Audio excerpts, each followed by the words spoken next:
And thanks, panelists, for being part of our discussion today. When I was thinking about it, I was thinking with such a large panel, this is kind of like the equivalent to speed dating on a panel. So we've all got a little bit of time to talk about our particular area. So we've got a really broad range of perspectives, and it's going to introduce this theme around the future of work and freelancing and how that can work in a better way for freelancers. And so balancing the kind of the freedom aspect as well as, you know, some of the precarious nature that this kind of work can bring. Having sort of doing some part-time regular work there and some freelancing work there for a number of years, I've also experienced the sort of the joys and pains of this. But without going on any longer with my story, it's really about these stories, these people who've wonderfully given their time today. And I'd like to just kick off with John, who thank you for coming in from the States. When we heard about Opolis, we've got very excited, had a look at the website. And so maybe, John, just a little bit about yourself and but more specifically, what is Opolis? What are you trying to achieve with this initiative that seems to be gaining a bit of traction over your way? So a little bit about myself. I've been in the HR tech and employment space for 20 years. In a previous life, I built the 5th largest staffing company in the state of Colorado. And then I had you could call it like a red pill moment is what we call it in the blockchain space, where I had this sort of paradigm shift of thinking where most of the things that I was attempting to build were solving kind of the wrong problem. So I pivoted about 6 years ago into building a public utility infrastructure for employment. And so this is what Opolis is. Opolis is a digital employment cooperative. If you're a Web3 nerd, you could call it an employment DAO. But we provide benefits, employment, payroll, and shared services for independent workers. And so the thesis is that we are the rails by which employment will run in the future, and individual contributors, freelancers, will be able to work from where, with whom, and how much they choose. The paradigm is already moving back to independent work, so we're providing a safety net for individuals who are choosing to take that leap from traditional employment to working as a solopreneur freelancer. Currently, HR tech, if you're familiar with the space, doesn't really cater much to independent workers. It's mostly about HR executives, corporations, you know, it's a B2B sport. So we're taking HR tech to a B2C playing field, and we're building the tool sets to enable the future worker as really the customer to have the freedom, fluidity, and frequency to engage with work globally and do so on their own terms. And so you've had a bit of growth, John, I think, in terms of Opolis since you started. There's people are joining the cooperative. Oh yeah. Yeah, we're almost at 500 members just in the States. We're about to expand to Canada and Puerto Rico. We've actually talked a little bit about expansion to Australia, New Zealand, and across the pond to UK and the EU. We'll be probably doing most of that in 2023. But yeah, the idea is to build a network, a global network of individual contributors that allows them to work globally. So compliance is a big component of this. So as part of our stack, we provide the compliance rails for individual contributors so that they can work without stress. And so if a contributor in the US is contributing to a project in Ireland or something, like, we've got to be able to give them the assurance that they've got their I's dotted and their T's crossed. This is going to be a very common thing. Jurisdictional work will be not a thing of the past. I mean, it's going to be a transitional thing, but it will be very common to see people work transnationally. And we've got to have the rails to have compliance, right? Like, you're not going to just be able to go YOLO and, do whatever you want. This all boils down to tax payments, really, in the end. In my 40,000 W-2s that I've run in the US over about 15 years, every audit that we've ever had is always about taxes, making sure that the appropriate taxes are being paid by the appropriate people. So I don't think that's going to change. One of the major leakage points in the US, for example, is 1099 workers. So independent workers are harder to get to pay their taxes.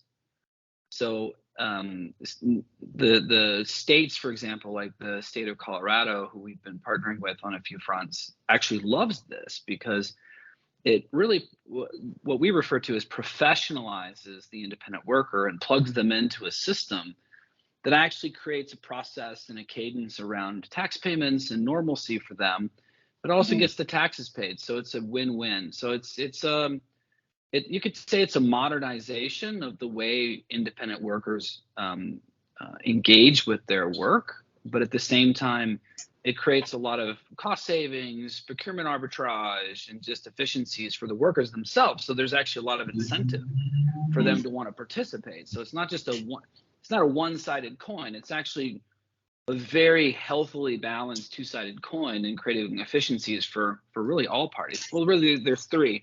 There's the independent worker, there's the government who wants to get paid, and then there's the actual service consumer, formerly known as the employer, who needs the services rendered.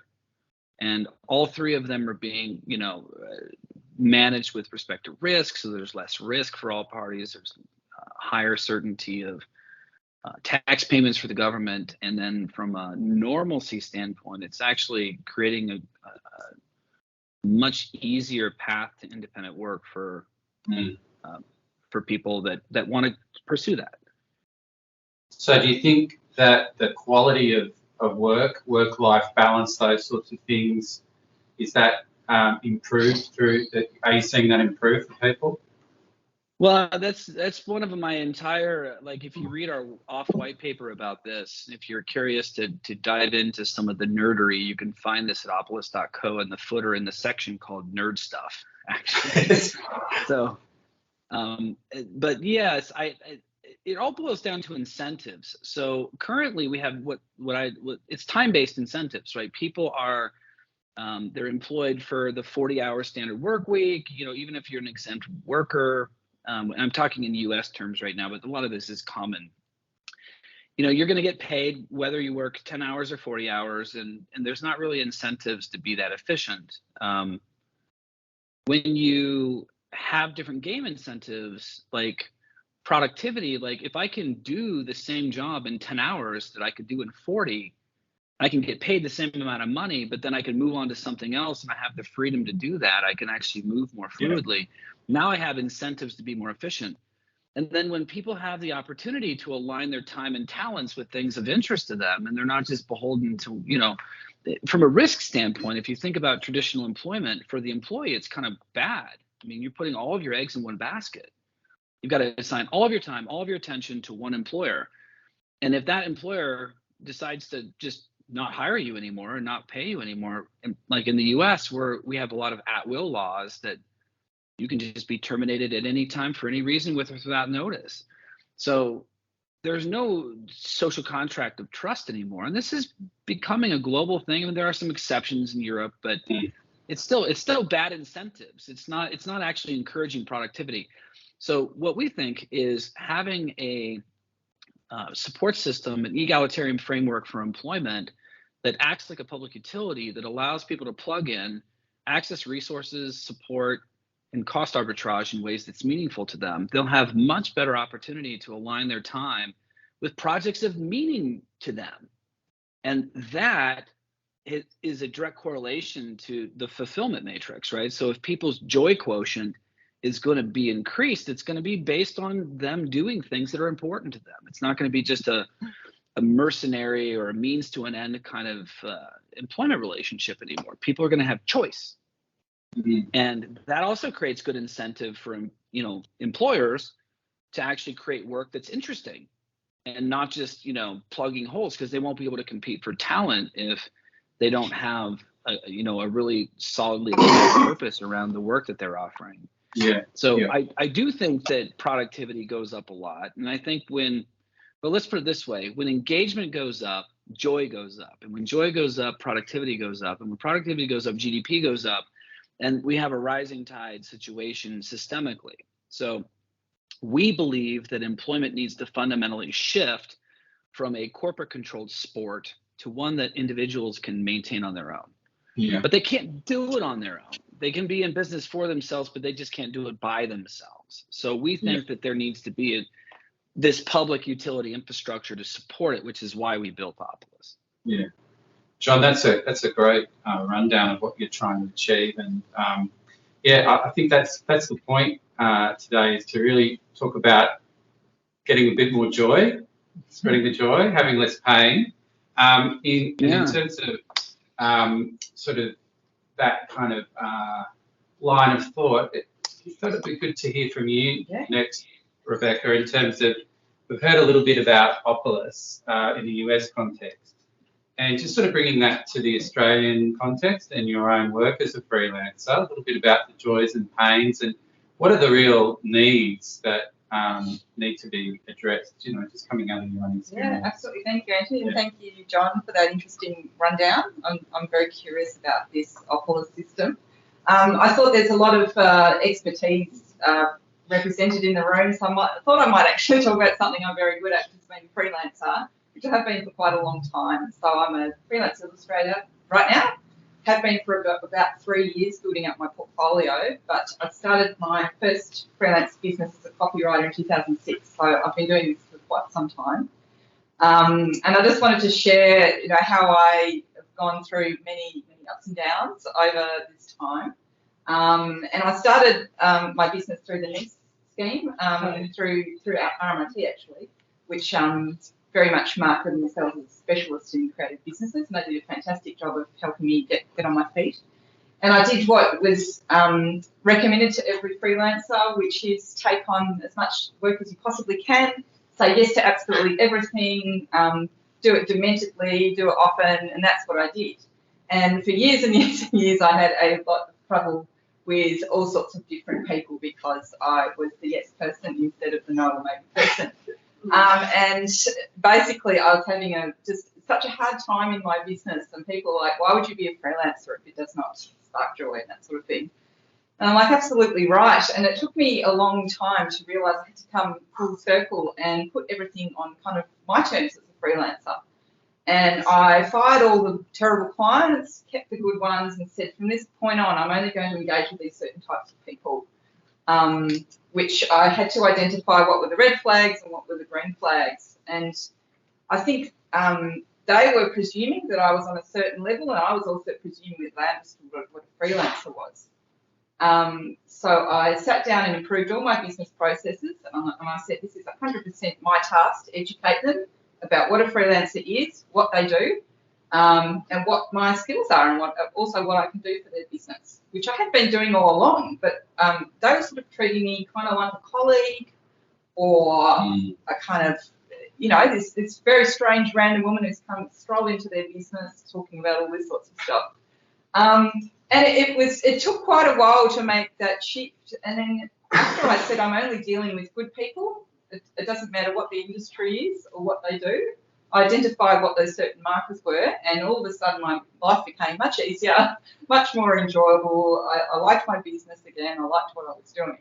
But it took quite some time to get to that point, because I think after so many hundreds or maybe thousands of clients, the fundamental is they don't know what a freelancer is at all. We have categories in Australia, which is full-time, part-time, casual, maybe contractor. What's this other category? They honestly don't know. And I say I'm a freelance person, and maybe they think I'm some swashbuckling character that comes in and goes, I'll solve all your problems. Some of them thought I was a cheap option.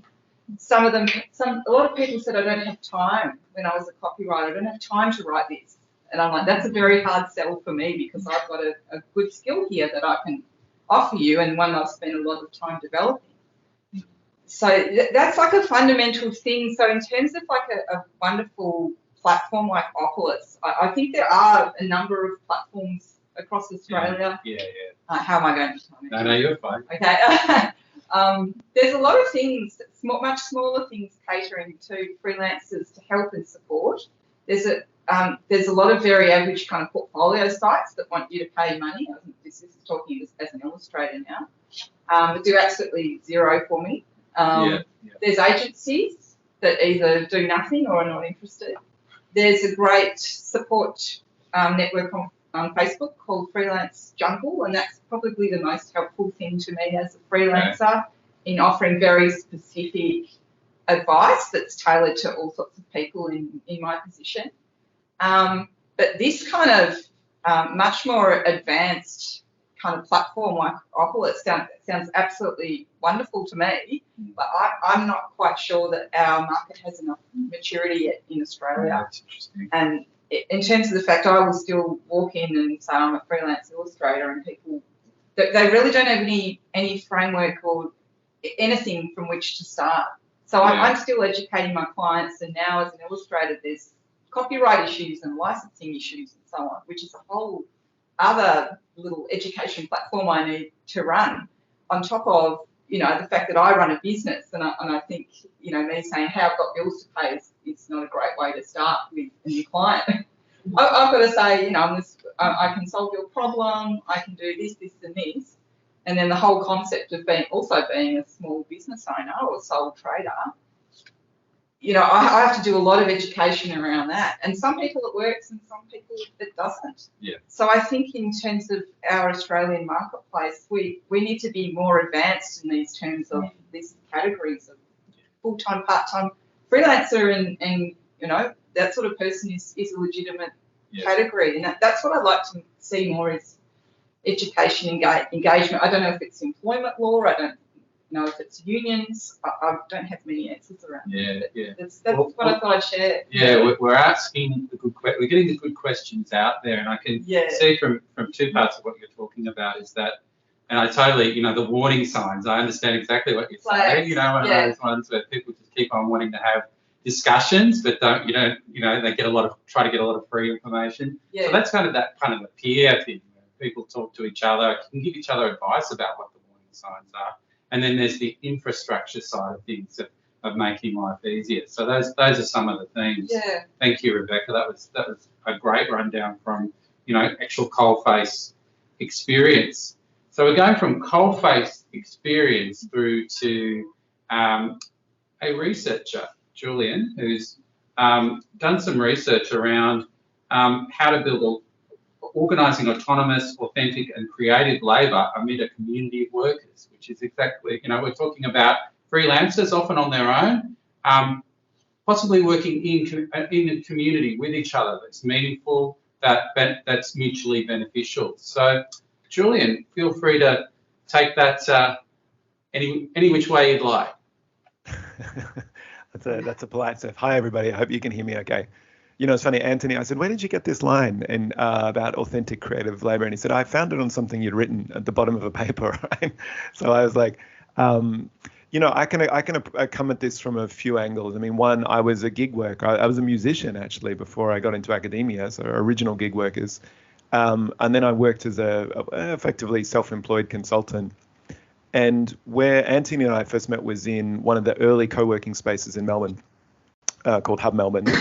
And I did my PhD about this movement at the time, and it's very different today. If you walk into a co-working space, it's become much more sort of transactional. But where that what they called themselves a social movement, a lot of the pioneers of this, it emerged out of freelancers that were dissatisfied with the way they were working, and it's kind of the complement to what John put in terms of one of the challenges when you're a freelancer is all of the back-end office infrastructure, the cash flow. I remember doing a gig for, like, literally a music gig, playing piano for NAB, which is, John, one of the biggest banks in Australia. And, I had a jazz trio who came in. They took, I think, 3.5 months to pay. And so I had these, the bass player and the singer and stuff going, dude, where's that money? And but it was a good example of they had put me into the category of B2B, right? And, send the invoice, we'll get around to it. But we were all hungry musicians. This is going back 10 years ago or something. So certainly infrastructure, professional indemnity, insurance, all of those things that are set up for larger organizations to have.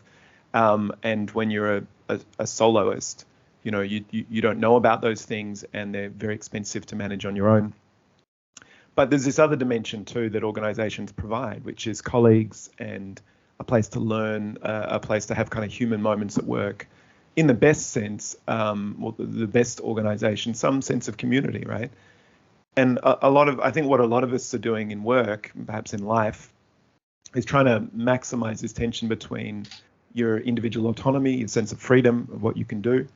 And in the org psych literature, perceived autonomy is one of the things that employees value most in self-determination theory, if you're interested. But the other pole, I guess, is this sense of security, connection, communion with other people. And so co-working was an interesting early experiment in this, in terms of the kind of people that turned up to co-working spaces had usually exited standard employment, organizational employment, and were doing their own thing, but they were finding themselves isolated, lonely, confused about what to do next, etc. And the challenge, it was interesting listening to you, Rebecca, when you go out on your own, is if you think about a large organization, specialist functions are divided. The chief marketing officer is one person, the CFO is a different person, the HR. Whereas you've got to manage all of these functions on your own a lot of the time, right? You've got to be your sales and marketing expert. You've got to force yourself to take a holiday, and often freelancers don't, intervene as that HR function, or when to take a sick day, when to not. You've got to attend to business operations, the COO. And it's very rare, plus your own craft, your own practice, in your case, copywriting or whatever you're actually selling. And so people still need communities of practice to learn in that context. They need to be exposed to things they don't know anything about, which is almost certain when you start your own business. So the reason I'm emphasizing these other things is because, sure, there's a lot of stuff online, but there's this other human-like dimension that happens through face-to-face relations principally. Now, co-working 10 years ago was an interesting experiment in that, and it did provide some of the kind of unbundled infrastructure for people to meet each other, people to regularly see each other and build trust and connections. And one of the things, there's this notion of transaction costs, right? That when you, if you're a freelancer, you've got a gig, and you want to get a graphic designer or something to help you, there's always this question of, well, how big's your network? Do you go to someone you don't know? Do you stick with someone you do know? How do you assess the professional ability of that you can look at a portfolio online? There's very transactional ways to do that on Fiverr and stuff. But what we started to see in my research is a lot of these relationships of trust starting to reduce that transaction cost by saying, hey, Spencer, can you do this? But what they didn't have at the time is the sort of digital infrastructure that you're talking about, John. Right, so this co-working as a project couldn't solve a lot of these other financial, legal, insurance type things, and certainly the transnational aspects, they were never set up to solve that. All right, that's my 5 minutes. But I guess the point I'm emphasizing is the transactional nature, or the efficiency. Transactional nature is one part, but there's all these other needs as well that freelancers have related to learning, community, collegiality. And I think there's still an open question about the sort of infrastructure that would help attend to those needs as well. Boom. Whoa. It's hard to get an academic to stick under 5 minutes. Oh, Julian, you've done a wonderful job, and you've raised 5:35. Oh, all right. You've raised a lot of really interesting points there, and I love how you use that word communion, people coming together, that relationship, and this sense of wanting to build trust, and how that actually can make things more efficient as well as more,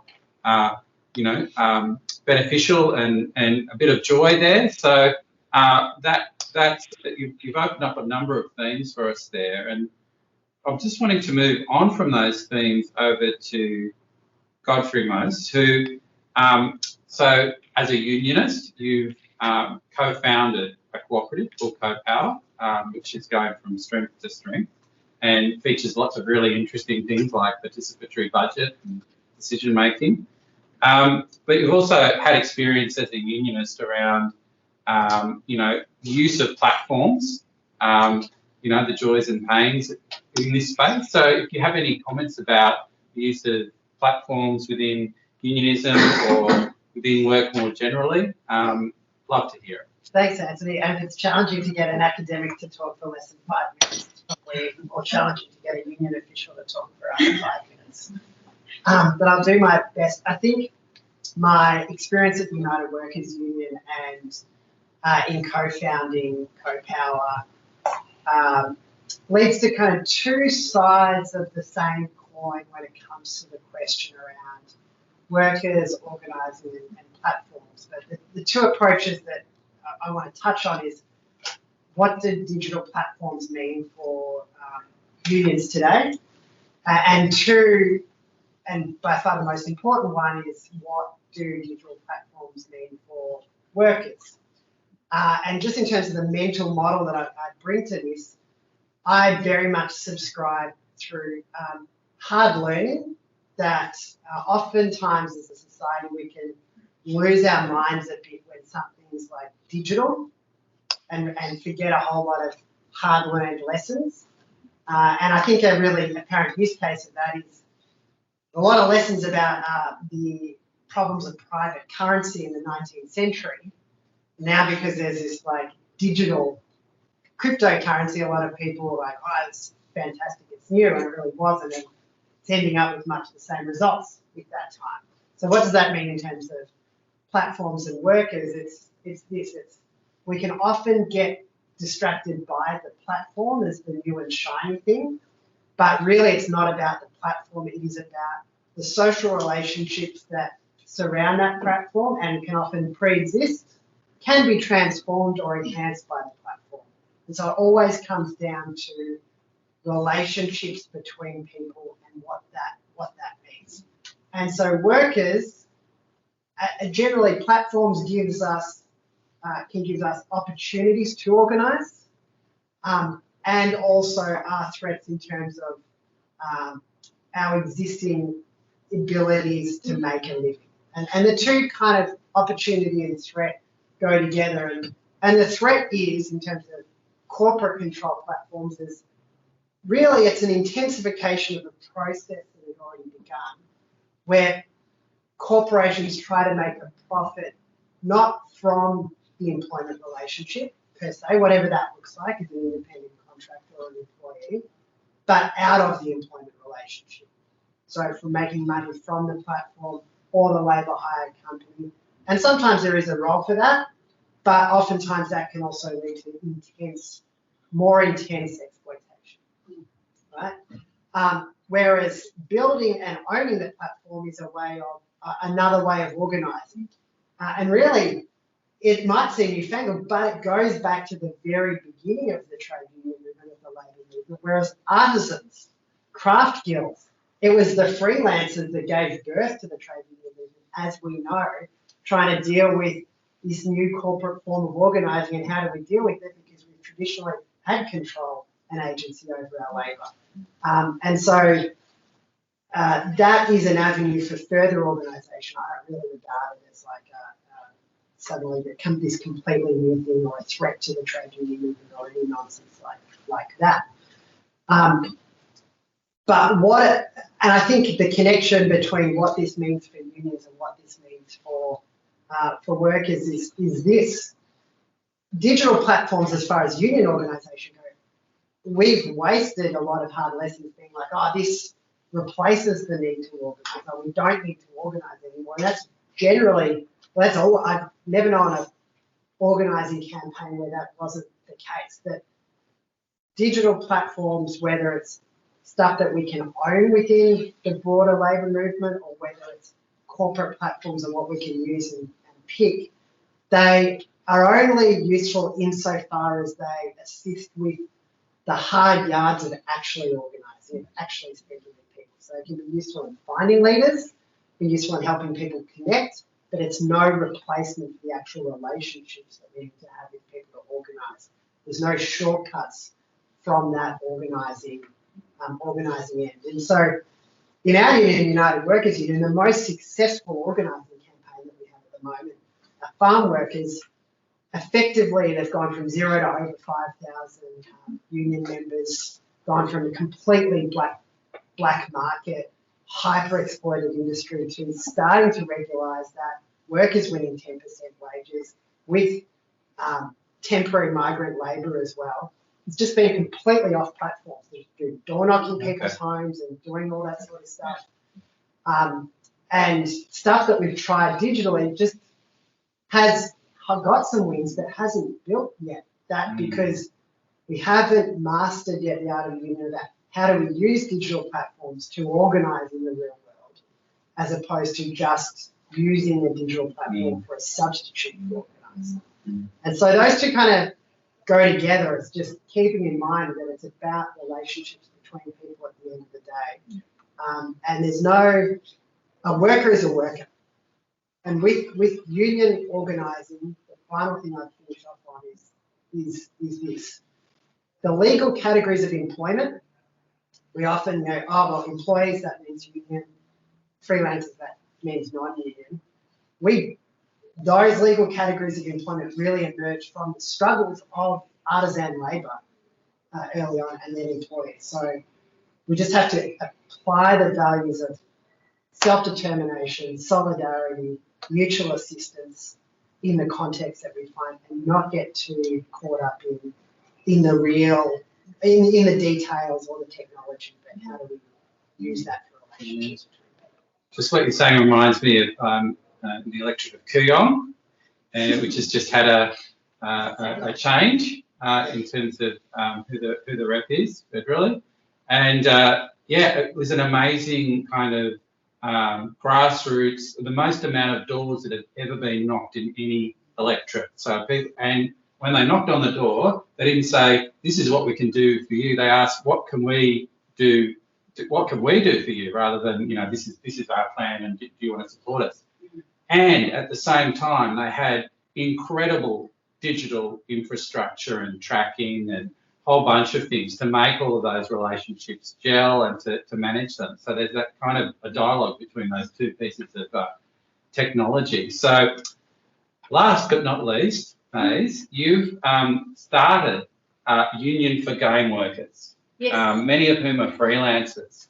So I'm wondering how your new union is addressing the needs of these freelancers in your industry area and some of the joys and maybe some of the challenges that you've experienced, just to finish our discussion, and then we'll go to a few questions.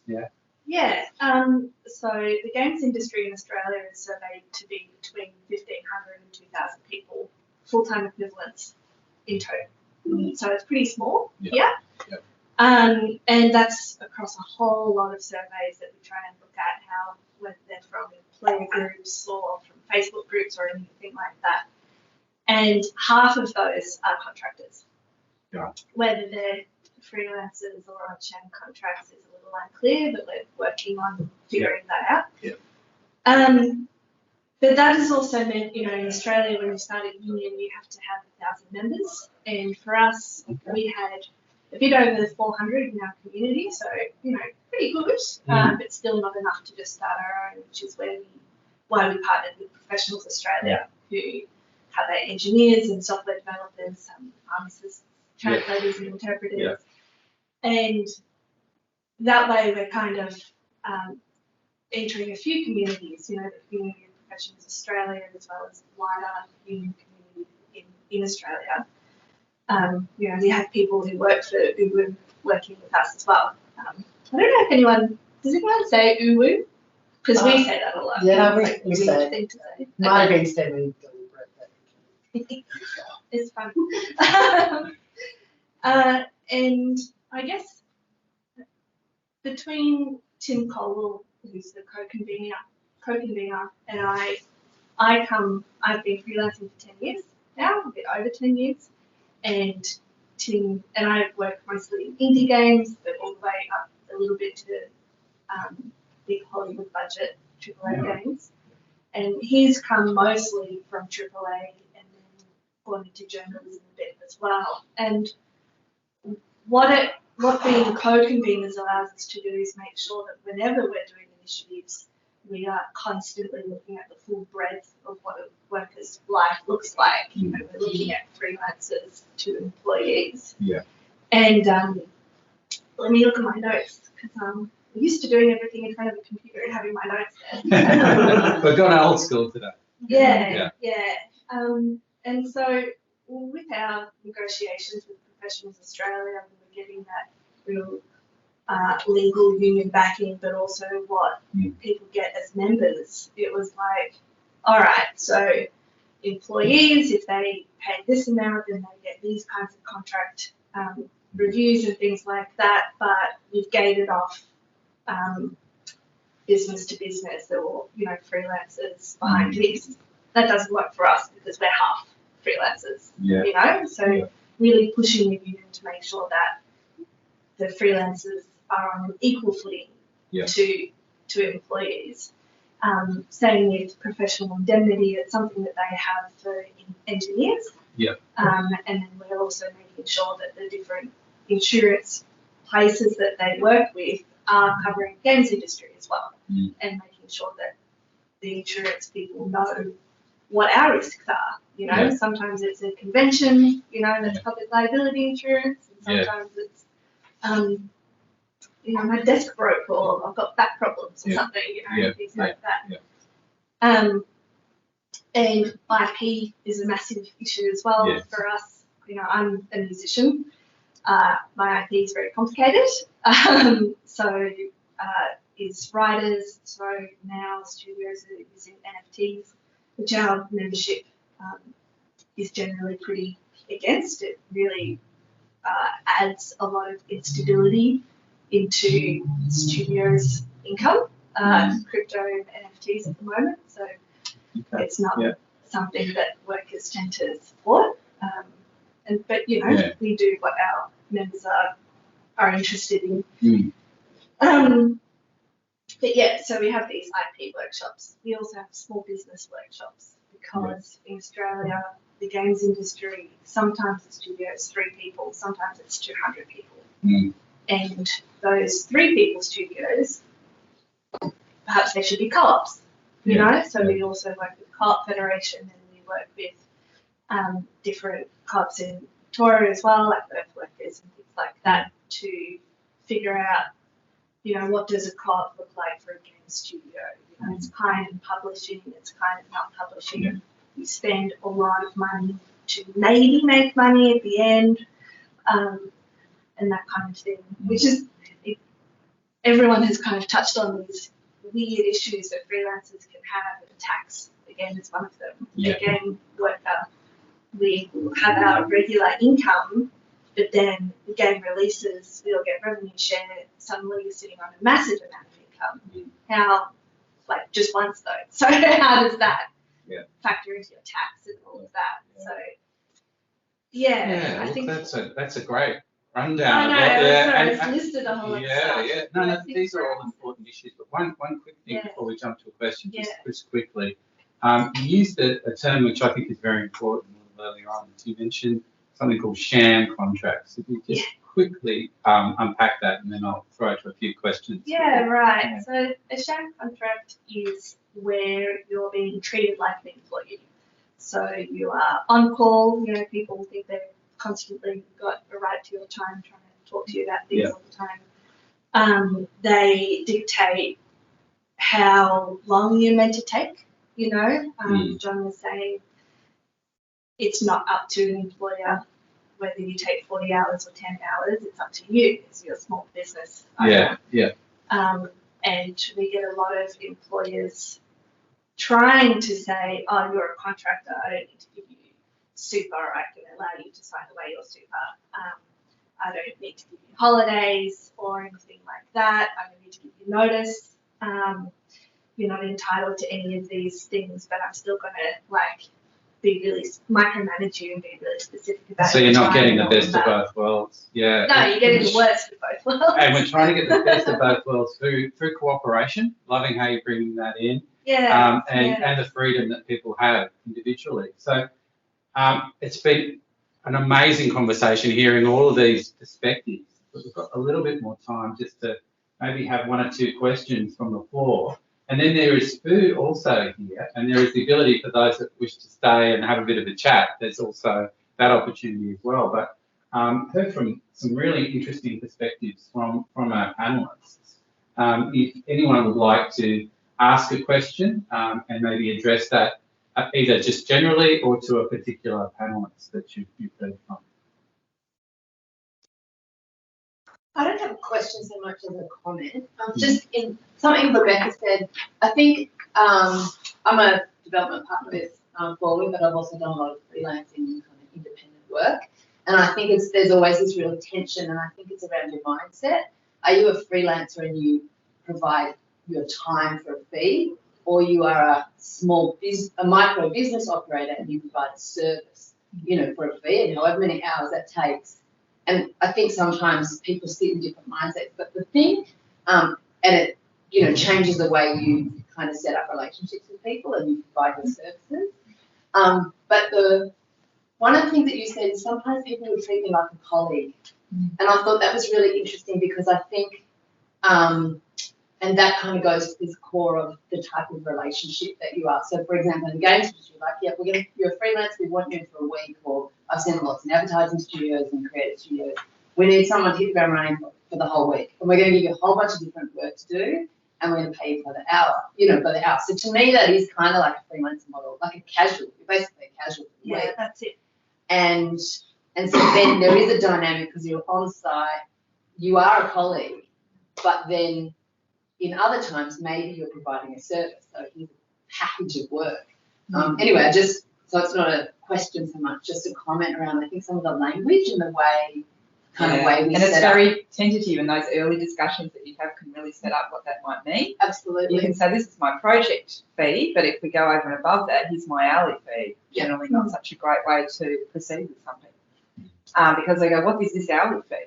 Like, you're getting paid much more per hour than I do as an employee, and it's like, hang on. I don't understand why that is. There's a lot of people that presume, X amount per hour, and then they do the calculations because they're really smart, and then they go, well, presume that you're being paid per hour every day of every week, and that's not freelancing at all without taking into account. And I don't want to get into a discussion with a client about that at all. I want to talk about the project. So there is that concept of project fee versus hourly. Versus they might want you to come in irregularly over 3 months, but again, they're trying to do their calculations, going, well, how much is that going to cost me? There's a lot of parallels with education, right? Casualisation of that workforce. Gosh, it's what you're getting for the dollar. Yeah, and like as someone who does a fair amount of lecturing, and I put in to the Melbourne uni system or whatever university I'm in, and it's like, oh, this will be $120 an hour, and it's like, well, it's not. It's just you've set up this system. Somehow this is legal. That I get $30 an hour, but you only count it as 1 hour and it's 4 hours, and it's just like weird roundabout. Yeah. I've had discussions with people fall through because of that. Oh, that's because I said, what are the hours I'm required to work, and what's the pay scale? Ooh, ghosting. They're gone. They're off. And this would be institutions as well. Exactly, yeah. I get a student coming up to me being like, you're getting $120 an hour, and I'm like, no, mate, I need this much. If you're not in your mentality, you don't have the framework to begin to understand it. One more question before we wrap up. It was a very practical question for John, actually. Do you see the role of your organisation as reaching, obviously you provide collective services to freelancers and so on, but do you do things like, which wouldn't be relevant in Australia, but in the US context, do you provide access to health insurance, for instance, which people would normally get through an employment relationship in the US? And do you see the opportunity to provide access to other as like a collective buying agent for